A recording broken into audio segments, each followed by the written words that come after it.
বিচাৰিছে তেওঁলোকক মঞ্চৰ ওচৰত আহিবলৈ অনুৰোধ জনাইছোঁ। আমাৰ মণ্ডল সভাপতি সুনীল বৰুৱা ডাঙৰীয়া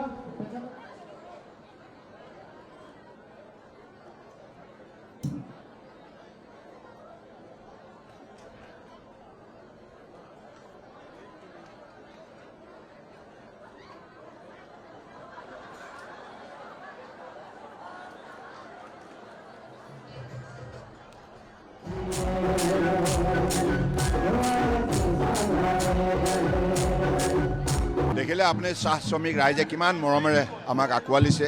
গতিকে এই প্ৰমাণ যোৱা দিনবিলাকত চাহ শ্ৰমিক ৰাইজৰ বাবে যিখিনি কাম কৰা হ'ল যোৱা দিনবিলাকত, সেইবাবে তেখেতসকলে আজি কৃতজ্ঞতা চিন হিচাপে মোদী ডাঙৰীয়াক তেখেতসকলে যিখিনি উষ্ম আদৰণি জনাইছে, শলাগ লৈছে তেখেতৰ কামক। আৰু আগন্তুক দিনত তেখেতৰ নেতৃত্বতেই এইখন অসম, এইখন গ্ৰীণউড, এই ডিব্ৰুগড় সমষ্টি লোকসভা সমষ্টি অসম ভাৰতবৰ্ষক শক্তিশালী কৰাৰ সংকল্প লৈছে।